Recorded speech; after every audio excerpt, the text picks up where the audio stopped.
नमस्कार, स्वागत है राज्यसभा टीवी में। आपके साथ मैं हूं अभिलाषा पाठक। आइए शुरुआत करते हैं इस वक्त की हेडलाइंस के साथ। पश्चिम बंगाल के विकास में ममता दीदी स्पीड ब्रेकर, सिलीगुड़ी में प्रधानमंत्री का संबोधन।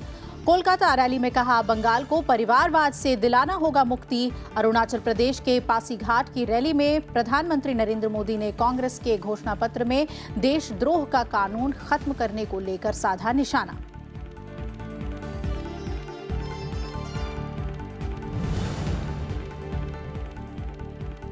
जम्मू कश्मीर के उधमपुर और राजौरी जिले में बीजेपी अध्यक्ष अमित शाह की रैली। उमर अब्दुल्ला के बयान पर बोला हमला, कहा जम्मू कश्मीर को कोई भी ताकत भारत से नहीं छीन सकती। असम में राहुल गांधी की जनसभा, न्याय योजना का किया जिक्र।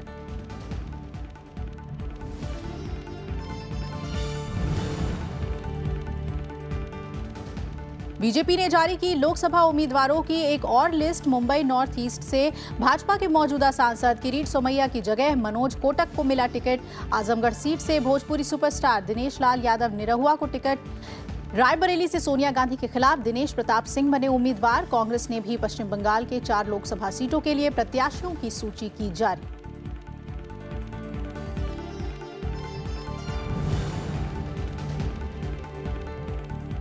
देश की आर्थिक वृद्धि दर में तेजी का अनुमान। आर्थिक विकास दर बढ़कर 2019 में 7.2 और 2020 में 7.3% तक पहुंचने की उम्मीद। एशियाई विकास बैंक की रिपोर्ट में खुलासा।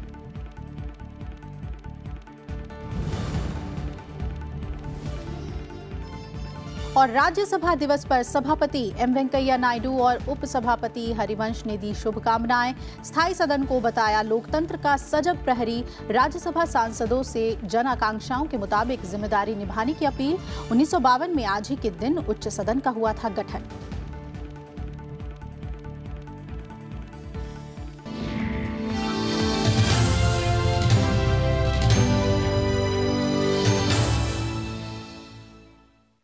और आइए सीधे लिए चलते हैं आपको महाराष्ट्र के गोंदिया, जहां प्रधानमंत्री नरेंद्र मोदी की चुनावी रैली हो रही है। कांग्रेस सही कर रही है, ये एनसीपी सही कर रही है। मुझे बताइए देश का हाल क्या होगा? क्या आपके रहते हुए देश का ऐसा हाल होने देंगे? ये देशद्रोहियों को मुक्ति दिलाने वालों को आप मौका देंगे क्या? क्योंकि कांग्रेस ने देशद्रोह से जुड़े कानून को ही हटाने का फैसला किया है। क्या देशद्रोह का कानून हटना चाहिए? ऐसे नहीं। क्या देशद्रोह का कानून हटना चाहिए?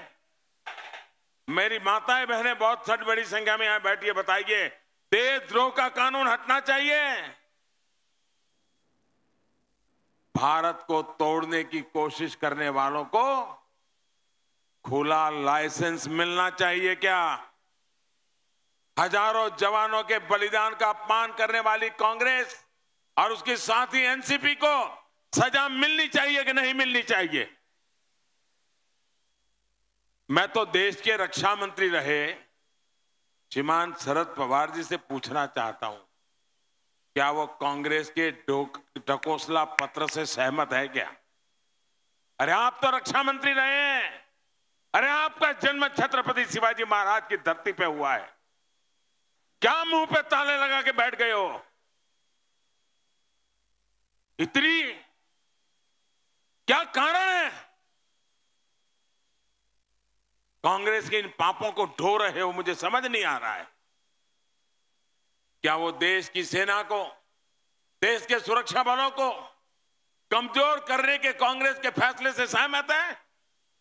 और शरद राव ने जवाब देना पड़ेगा। साथियों, अपने राजनीतिक अस्तित्व को खोने की बौखलाहट में ये महामिलावटी लोग आए दिन सुबह शाम ये चौकीदार को गाली देने में जुटे हैं। उनको मेरे काम से ज्यादा मेरे नाम से समस्या है। पहले चाय वाले इतिहास से उनको दिक्कत थी और अब चौकीदार से हो गई है। मैंने क्या किया, इससे ज्यादा उनको इस बात की चिंता है कि मैं कहां पैदा हुआ, किस परिवार और किस समाज से उठकर मैं ऊपर आया, यही गणित, यही एहसास दिलाने का प्रयास कदम कदम पर ये कर रहे हैं। मैं आपको कुछ उदाहरण देता हूं। कांग्रेस के नामदार जगह जगह कहते फिर रहे हैं कि मोदी जैसे तो हम अमीरों के यहां चौकीदारी करते हैं।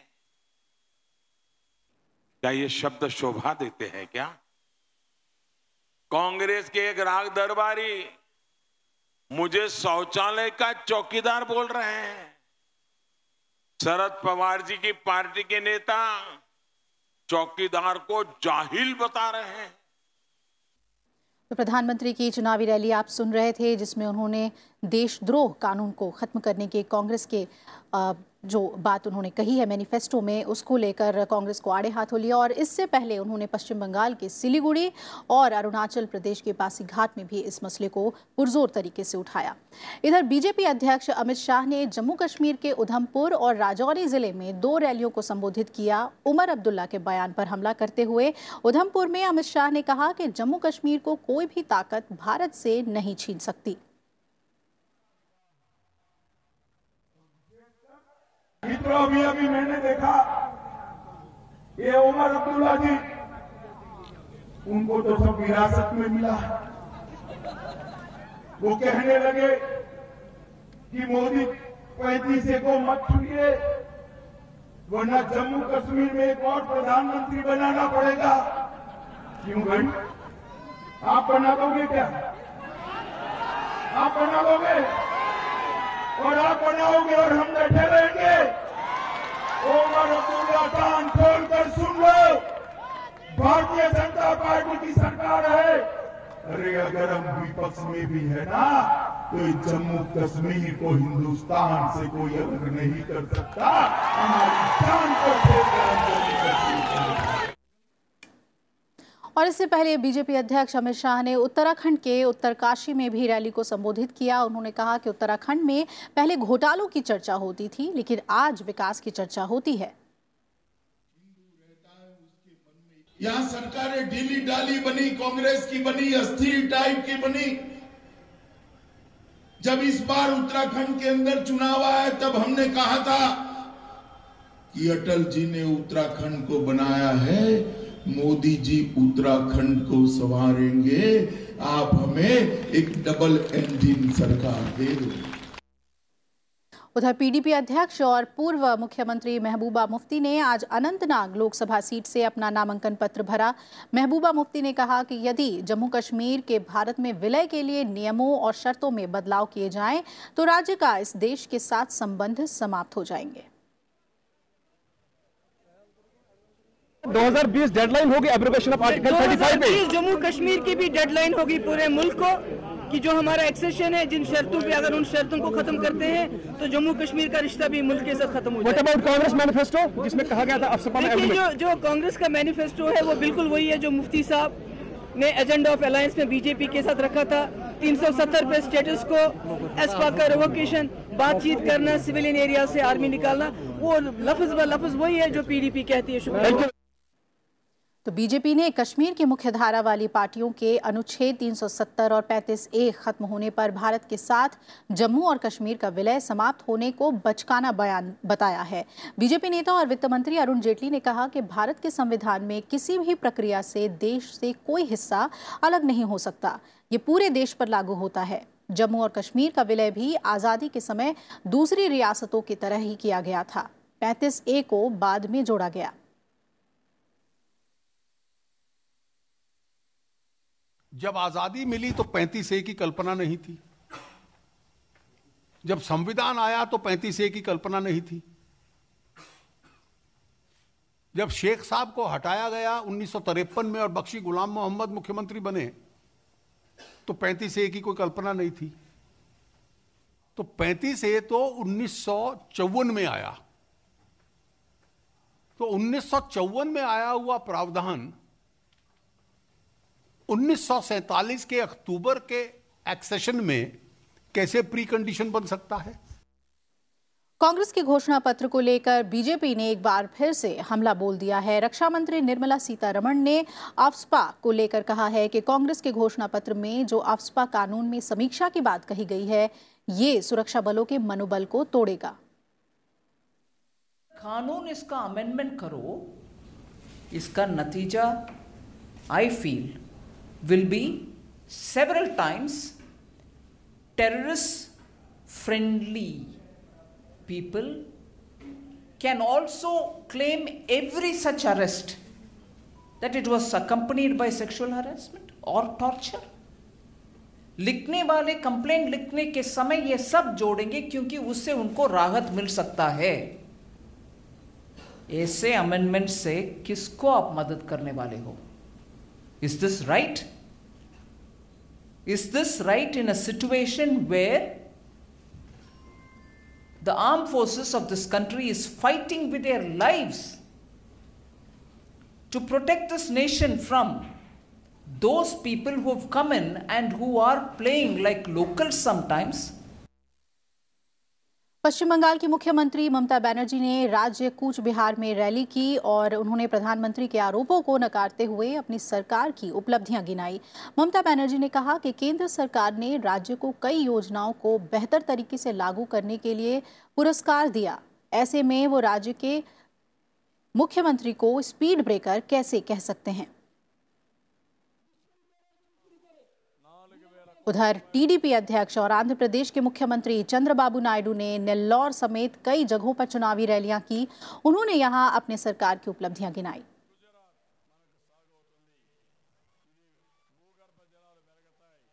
बात करें बिहार की तो राष्ट्रीय जनता दल के अध्यक्ष लालू प्रसाद यादव के बड़े बेटे तेज प्रताप यादव ने परिवार और पार्टी के लिए नई मुश्किलें खड़ी कर दी हैं।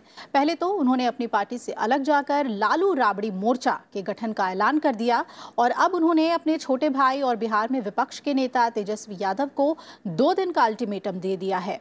तेज प्रताप ने तेजस्वी को अल्टीमेटम देते हुए कहा है कि वो उनके 2 उम्मीदवारों के बारे में फैसला करें या फिर वो खुद प्रेस कॉन्फ्रेंस बुलाकर इन सीटों पर अपने उम्मीदवारों का ऐलान कर देंगे। उन्होंने कहा कि पार्टी में नए और मेहनती लोगों को टिकट मिलना चाहिए। नए लोगों को कोई रिस्पांस नहीं मिल रहा था, इसलिए लालू राबड़ी मोर्चा बनाना पड़ा। उन्होंने आरोप लगाया कि तेजस्वी और राबड़ी के आसपास रहने वाले लोग ही राजद को खत्म करना चाह रहे हैं। आंध्र प्रदेश में विधानसभा चुनाव के लिए गठबंधन करने वाली बीजेपी प्रमुख मायावती और जनसेना पार्टी प्रमुख पवन कल्याण संयुक्त रूप से विजयवाड़ा समेत कई जगहों पर चुनावी रैलियों को संबोधित करने पहुंची। बसपा प्रमुख ने यहां पर कई बातें कही और कहा कि बीजेपी, कांग्रेस और टीडीपी सरकार ने आंध्र प्रदेश में दलित और गरीब वर्ग के लोगों की अनदेखी की है। आरक्षण को लागू नहीं किया जा रहा है।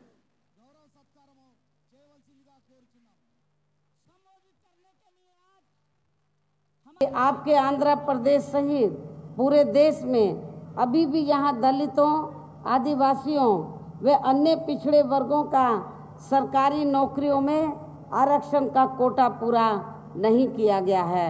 इनका पदोन्नति में आरक्षण भी अभी तक भी यहाँ प्रभावहीन ही बना हुआ है। इधर कांग्रेस ने पश्चिम बंगाल के 4 लोकसभा सीटों के लिए प्रत्याशियों की सूची जारी कर दी है। इनमें कोलकाता उत्तर से सैयद शाही इमाम, तामलुक से डॉक्टर लक्ष्मण चंद्र सेठ, घाटल से मोहम्मद सैफुल्लाह और आसनसोल से विश्वरूप मंडल उम्मीदवार बनाए गए हैं।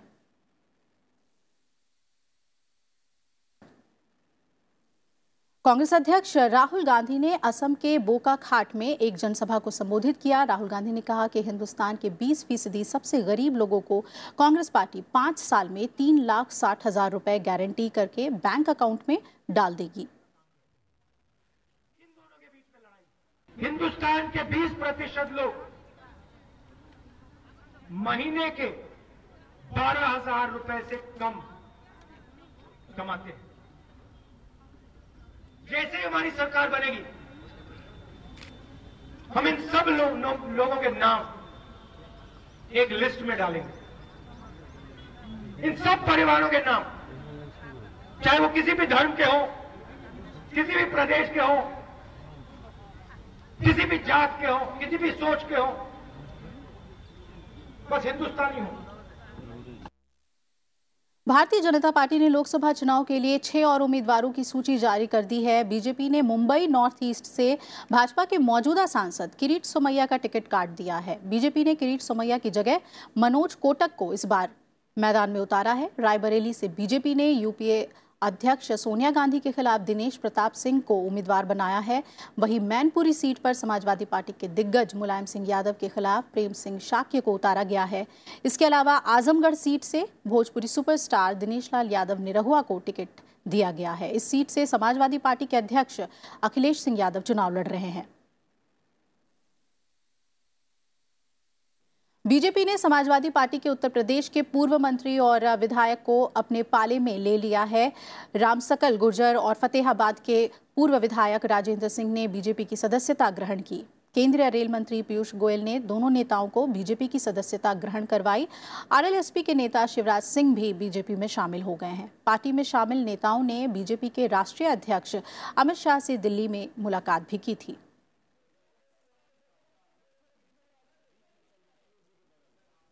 राष्ट्रीय लोक समता पार्टी के अध्यक्ष और पूर्व केंद्रीय मंत्री उपेंद्र कुशवाहा बिहार के काराकाट और उजियारपुर संसदीय क्षेत्र से चुनाव लड़ेंगे। वो काराकाट सीट से मौजूदा सांसद हैं। वहीं उजियारपुर में उनका मुकाबला बीजेपी के प्रदेश अध्यक्ष नित्यानंद राय से है। राय इसी सीट से सांसद हैं।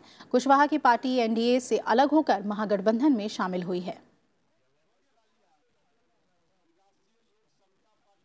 उधर पंजाब की लुधियाना सीट पर सियासी सरगर्मी तेज है। 2014 में देश में मोदी लहर के बावजूद यहां बीजेपी अकाली दल के गठबंधन को तीसरे पायदान पर जगह मिली थी और इस बार गठबंधन की कोशिश कांग्रेस और आम आदमी पार्टी को पछाड़कर लुधियाना सीट पर कब्जा करने की है।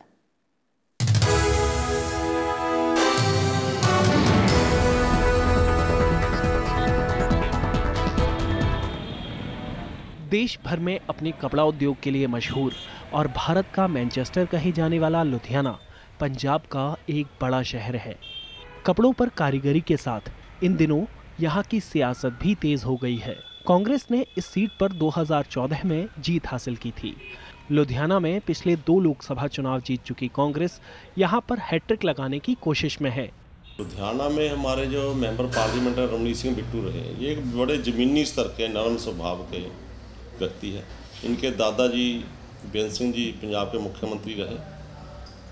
लुधियाना शहरी सिटी है, बड़ा सिटी है यहाँ का। तो बिट्टू जी ने यहाँ ये हाईवे के जो काम चल रहे इसके बहुत जोर लगाने के बाद शुरू हुए काम। पिछले चुनाव में कांग्रेस उम्मीदवार रवनीत सिंह बिट्टू ने यहां से आम आदमी पार्टी प्रत्याशी हरविंदर सिंह फुल्का को हराया था। अकाली दल का कहना है कि पंजाब सरकार और मौजूदा सांसद को लेकर लोगों की नाराजगी की वजह से जनता इस बार उन्हें मौका देगी। वहीं आम आदमी पार्टी लुधियाना से नए चेहरे को तलाश कर रही है। जो लुधियाना की सीट है, श्रोमणी अकाली दल भारतीय जनता पार्टी का जो कैंडिडेट होगा बहुत शान से, बहुत अच्छे मार्जिन से जीतेगा। क्योंकि जो जहां से कांग्रेस के जो उम्मीदवार जो जीते हुए हैं पहले रवनीत सिंह जी बिट्टू, 5 साल पहले उन्होंने बहुत से वादे किए थे लोगों के साथ, एक भी पूरा नहीं कर पाए। इसी तरह से उनकी सरकार जो 2 साल पहले बनी है उसने बहुत से बड़े वादे किए थे लोगों के साथ, वो भी एक भी पूरा नहीं कर पाए। 2014-17 का और 19 का काफ़ी डिफरेंस आ चुका है। तब पार्टी की बड़ी अच्छी वेव थी, वेव अब भी है, बट हम पार्टी के जो कुछ हमारे जो लीडर साहिबान थे उनकी गलतियों के कारण अब थोड़ा सा हम कह सकते हैं भी थोड़ा सा डाउन आए हैं। ऑल ओवर हम बड़े अच्छे मजबूत हैं और अच्छी फाइट देंगी। लुधियाना की जनता अपने जनप्रतिनिधियों और सरकार से नाखुश नजर आ रही है और उन पर बुनियादी मुद्दों की अनदेखी का आरोप लगा रही है। जब भी इलेक्शन आते हैं सभी राजनेता तभी घर से निकलते हैं, तभी लोगों से जो पुराने वादे किए हैं, ठीक है, लोग भी नहीं पूछते हैं कि आपने जो पुराने वादे किए थे आप किस मुँह से वोट मांगने आ गए हो। पुराने जो हम आपने वादे किए थे वो अब तक क्यों नहीं पूरे हुए। डिवेलपमेंट होनी चाहिए है, सब कुछ लोगों की गरीबों की सुननी चाहिए गलबात जी है। टाइम से आमदे ने ज़्यादा मुड़ के कोई आमदा ही नहीं है, कोई वापस इतने कोई पूछता ही नहीं है कितने है कितने नहीं। लुधियाना में 7वें और आखिरी चरण में मतदान होना है। इस चुनाव में बीजेपी और अकाली दल इस बार कोई कसर नहीं छोड़ना चाहते हैं। वहीं कांग्रेस के सामने चुनौती अपने किले को बचाए रखने की है। अपने मजबूत गढ़ लुधियाना में कांग्रेस अपने प्रदर्शन को दोहराना चाहेगी, वहीं दूसरी पार्टियों के सामने अपनी खोई हुई ज़मीन को वापस पाने की चुनौती है। ऐसे में यहाँ मुकाबला कड़ा और नतीजे दिलचस्प हो सकते हैं। कैमरामैन संतोष के साथ नवविक्रम सिंह, राज्यसभा टीवी, लुधियाना।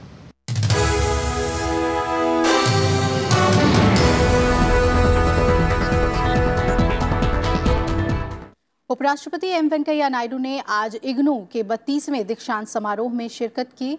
उपराष्ट्रपति ने समारोह में विश्वविद्यालय के छात्रों को डिग्री प्रदान की। उपराष्ट्रपति ने इस मौके पर कहा कि ऑनलाइन शिक्षा प्रसार का सबसे कारगर माध्यम है। देश के हर कोने में शिक्षा से वंचित लोगों तक इंटरनेट के माध्यम से शिक्षा का प्रकाश फैलाया जा रहा है। इससे शिक्षा दर को बढ़ाने में बहुत सहायता मिलेगी। उन्होंने कहा कि इग्नू ने भारतीय सेना, नौसेना और असम राइफल्स जैसे सुरक्षा बलों के लिए अलग से 11 क्षेत्रीय केंद्र स्थापित किए हैं। सुरक्षा बलों की कठिन जिम्मेदारियों और विषम परिस्थितियों को देखते हुए उपराष्ट्रपति ने उनके प्रयास की सराहना की। गत वर्षों में यह विश्वविद्यालय उन वर्गों तक शिक्षा पहुंचने में सफल रहा है जो अन्यथा शिक्षा की रोशनी से महरूम थे। वे लोग भी शिक्षा प्राप्त कर सके।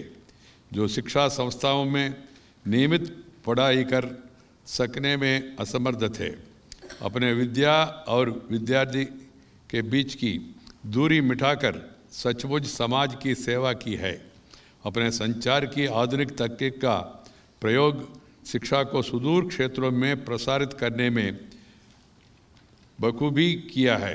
अपने पाठ्य सामग्री को दृश्य, श्रव्य, ऑनलाइन तथा सुरुचिपूर्ण ढंग से प्रकाशित पुस्तकों के रूप में उपलब्ध कराया।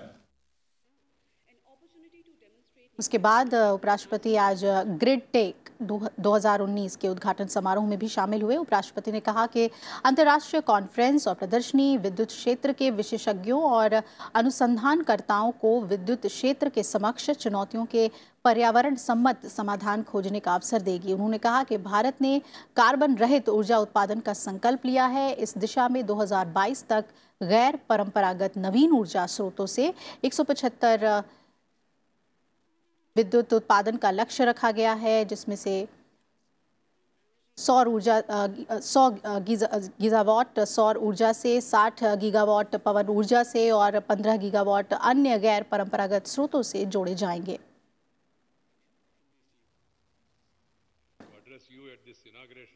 This international conference and exhibition is a wonderful opportunity for power system professionals in industry and academia to exchange ideas and deliberate on environment-friendly solutions to overcome the challenges faced in the energy sector.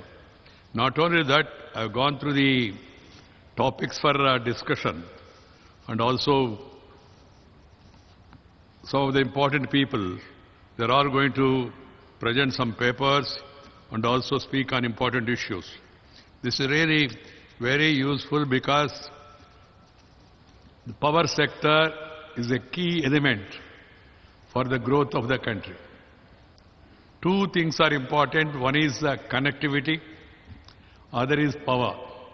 And in the power sector, we have a lot of challenges: transmission, distribution, peripherage, and also now the need to switch over to the other forms of energy.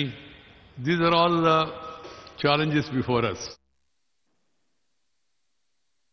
देश की आर्थिक वृद्धि दर में तेजी आने का अनुमान है और चालू वित्त वर्ष में अर्थव्यवस्था 7.2% की तेजी से वृद्धि कर सकती है। एशियाई विकास बैंक की जारी रिपोर्ट में यह अनुमान जताया गया है।